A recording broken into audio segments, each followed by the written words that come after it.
जय श्री कृष्णा। राधे राधे। शेर लंबी छलांग लगाने के लिए एक कदम पीछे लेता है।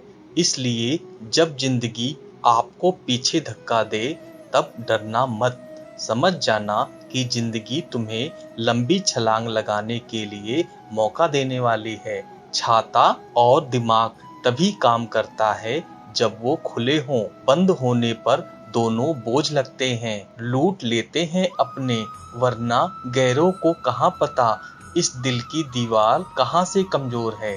दुनिया की कोई परेशानी आपके साहस से बड़ी नहीं है। खुद को इतना कमजोर मत होने दो कि तुम्हें किसी के एहसान की जरूरत हो। किताबों की अहमियत अपनी जगह, सबको वही याद रहता है जो वक्त और लोग सिखाते हैं। जीवन में गिरना भी अच्छा है, औकात का पता चलता है।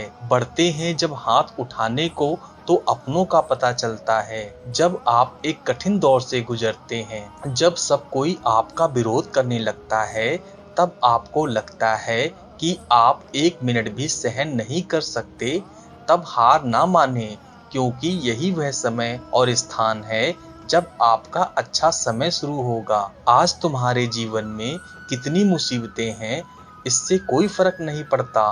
फर्क पड़ता है तो इस बात का कि तुम इसका सामना कैसे करते हो। श्री कृष्ण कहते हैं, चुनौतियों से तू क्यों डरता है, उनका सामना करना सीख, क्योंकि चुनौतियां ही तुम्हें महान सफलता के लिए तैयार करेंगी। संघर्ष जितना बड़ा होगा, जीत उतनी ही शानदार होगी। जिस प्रकार पतझड़ से पेड़ों पर नए पत्ते आते हैं, उसी प्रकार जीवन में संघर्ष और कठिनाई के बाद ही अच्छे दिनों का आगमन होता है। बस तुम्हें खुद पर धैर्य रखना होगा। माना कि संघर्ष के दिन सबसे कठिन और तकलीफ भरे होते हैं, पर जो खुद पर भरोसा रखे तो ये दिन भी ढल जाएंगे। हमेशा याद रखना, बेहतरीन दिनों के लिए बुरे दिनों से लड़ना पड़ता है।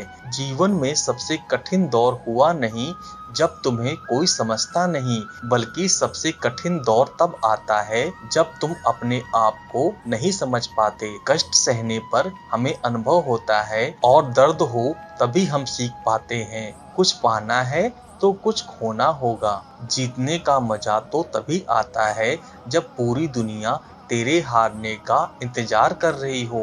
वक्त से लड़कर जो नसीब बदल ले, इंसान वही है जो अपनी तकदीर बदल ले।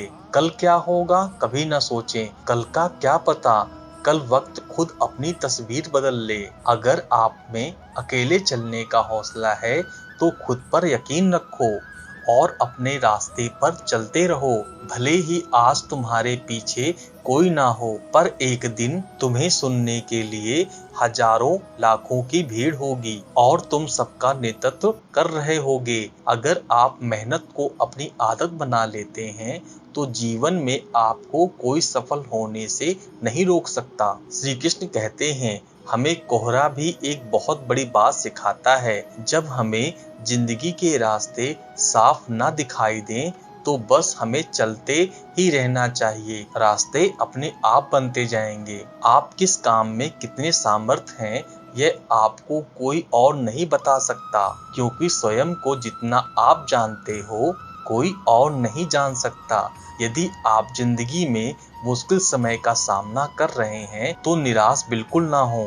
समझ लीजिए, भगवान चाहता है कि आपको अभी और मजबूत इंसान बनना है। मजबूरियां तुम्हें हमेशा मजबूत बनाती हैं और परेशानियां जीवन जीना सिखाती हैं। बस तुम्हें अपनी मजबूरियों को अपनी ताकत बनाना सीखना होगा। तुम चाहो तो अपने आत्मविश्वास और कठिन परिश्रम के बल पर अपना भाग्य खुद लिख सकते हो। अगर तू ऐसा नहीं करता है तो परिस्थितियां तेरा भाग्य लिखेंगी। आपका मूल्य इससे तय नहीं होता कि आप क्या हैं, बल्कि इससे तय होता है कि आप खुद को क्या बनाने की क्षमता रखते हो। परिस्थिति कितनी भी खराब क्यों ना हो, हिम्मत नहीं हारनी चाहिए, क्योंकि रात कितनी भी काली क्यों ना हो, सवेरा हमेशा सूर्य के उजाले के साथ होता है। मनुष्य के लिए कठिनाइयों का होना बहुत जरूरी है, क्योंकि कठिनाइयों के बिना सफलता का आनंद नहीं लिया जा सकता। अगर हमें अपनी सफलता के रास्ते पर निराशा हाथ लगती है, इसका मतलब यह नहीं है कि हम कोशिश करना छोड़ दें, क्योंकि हर निराशा और सफलता के पीछे एक सफलता अच्छी भी होती है। अगर जिद हो जीतने की, परिस्थितियां भी हरा नहीं सकती। जो बीत गया उसे सोचते नहीं, जो पा लिया उसे खोते नहीं। मंजिल उन्हें मिलती है जो वक्त और हालातों पर डटे रहते हैं। जिंदगी में लगातार मिल रही असफलताओं से निराश नहीं होना चाहिए, क्योंकि कभी-कभी गुच्छे की आखिरी चाबी भी ताला खोल देती है। कामयाबी के दरवाजे उन्हीं के लिए खुलते हैं जो उन्हें खटखटाने की ताकत रखते हैं। जब कोई आपको अपना वक्त देता है तो वह अपनी जिंदगी का ऐसा पल आपको देता है जो कभी वापस लौटकर नहीं आता। इसलिए किसी के समर्पण को हमेशा सम्मान करें। जिसे रिश्तों की कदर नहीं, उसके साथ रिश्ते रखकर खुद को दुख देने से अच्छा है उस रिश्ते को खत्म कर देना, क्योंकि वहां हमारा आत्मसम्मान ज्यादा मायने रखता है। अगर कोई आपकी उम्मीद से जीता है तो आप भी उसके यकीन पर खरा उतरें, क्योंकि उम्मीद इंसान उसी से करता है जिसको वह सबसे करीब मानता है। किसी भी चीज को सीखना शुरुआत में भले ही कठिन होता है, पर असंभव तो बिल्कुल नहीं होता। इस पल में ही अपनी तारीफ से की गई बेहतरीन कोशिश आपको अगले पल में ही किसी बेहतरीन जगह पर ले जा सकती है। समझदार इंसान वह नहीं जो ईंट का जवाब पत्थर से दे, बल्कि समझदार इंसान वो होता है जो फेंके गए ईंट से अपना घर बना ले। खुशियाँ उन लोगों को जरूर मिलती है जो दूसरों को खुश करने की कोशिश करते हैं। जीवन में खुश रहने का एक ही मंत्र है, उम्मीद केवल खुद से करो, किसी और से नहीं। बहुत समय पहले की बात है, एक किसान अपनी बुरी आर्थिक स्थिति से हार मानकर गांव के एक साहूकार से कर्ज लेता है, लेकिन काफी वक्त बीत जाने के बाद भी वह साहूकार का कर्ज नहीं चुका पाता। गांव का साहूकार बड़ा ही घमंडी था। उसके अनुचित स्वभाव के कारण गांव में कोई उसे पसंद नहीं करता था। किसान के परिवार में उसकी पत्नी और उसकी एक बेटी के सिवा और कोई नहीं था। उसकी लड़की बहुत ही सुंदर थी और अच्छे स्वभाव की थी। किसान ने उसे बड़े ही लाड़ प्यार से पाला था। वह अपने पिता के साथ खेतों में काम करती, पर एक दिन उस बूढ़े साहूकार की नजर उसकी खूबसूरत लड़की पर पड़ी। वह उस पर मोहित हो गया। वह मन ही मन उससे विवाह करने की सोचने लगा, लेकिन उसे पता था किसान अपनी लड़की का विवाह उससे कभी नहीं करेगा, और उसे यह भी मालूम था किसान इस समय ऐसी स्थिति में नहीं है कि उसका कर्ज चुकता कर सके। इन सारी बातों को मन में रखा हुआ वह स्वयं ही एक दिन किसान के खेत की ओर जाने वाले रास्ते में जा पहुंचा। रास्ता छोटे छोटे कंकड़ पत्थरों और रोड़ियों से भरा था। वह किसान और उसकी बेटी दोनों वहीं पर थे। उसने किसान से कर्ज के विषय में बात करते हुए सामने एक शर्त रखी। शर्त यह थी, अगर उसने अपनी लड़की का विवाह उससे कर दिया तो वह उसके सारे ऋण माफ कर देगा, वो भी ब्याज सहित। साहूकार की इस अजीबोगरीब शर्त से किसान और उसकी बेटी भयभीत हो गई।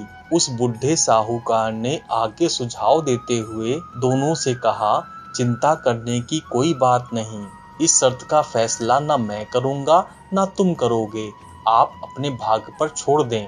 इतना कहते हुए अपनी जेब से एक पैसे की खाली पोटली निकाली और उसे दिखाते हुए कहा, मैं इसमें एक काले रंग का और एक सफेद रंग का कंकड़ रखूंगा। उसके बाद तुम्हारी लड़की को बिना देखे इससे एक कंकड़ निकालना होगा।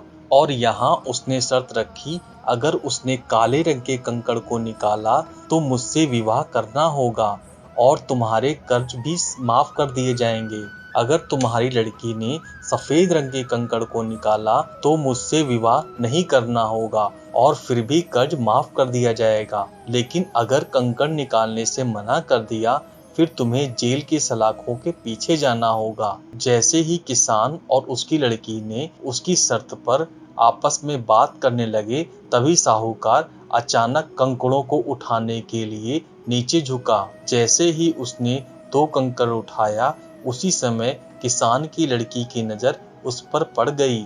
उसने देखा साहूकार ने दोनों काले कंकड़ ही पोटली में रख दिए, जबकि नियम के अनुसार होना यह था कि एक काले रंग का कंकड़ और दूसरा सफेद रंग का। उसके बाद साहूकार ने लड़की को पोटली में से एक कंकड़ निकालने के लिए कहा। किसान की लड़की ने साहूकार के कहे अनुसार ही पोटली से कंकड़ निकाला और उसे बिना देखे हुए जानबूझकर कंकड़ पत्थरों से भरे रास्ते में धीरे से उछाल दिया, जिससे जल्द ही वह काले रंग का कंकड़ भी अनेक कंकड़ों में मिल गया।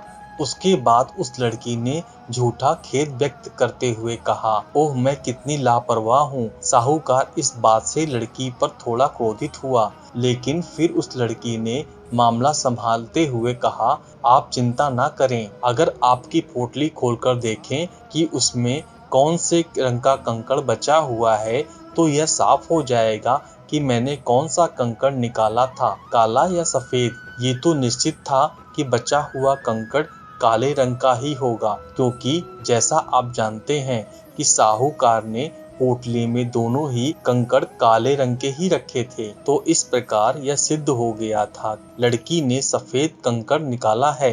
अब साहूकार चाहकर भी अपनी बेईमानी को प्रकट नहीं कर सकता था। इस प्रकार उस लड़की ने बड़ी चालाकी से अपने विरुद्ध कड़ी परिस्थितियों को अपने पक्ष में कर लिया। इस कहानी से यह सीख मिलती है, समस्या चाहे कितनी भी जटिल क्यों ना हो, हम उसके बारे में सोचने और उसे सुलझाने के तरीकों को बदलकर उसका समाधान आसानी से निकाल सकते हैं। इसलिए समस्या के समय घबराएं नहीं, उसका डटकर और बुद्धिमानी से सामना करें। दोस्तों, यह वीडियो यहीं पर समाप्त होती है। मैं आशा करता हूँ कि आपको यह वीडियो बहुत पसंद आई होगी। मिलते हैं एक नई वीडियो में, तब तक अपना ख्याल रखिएगा। जय श्री कृष्णा, जय श्री कृष्णा, जय श्री कृष्णा।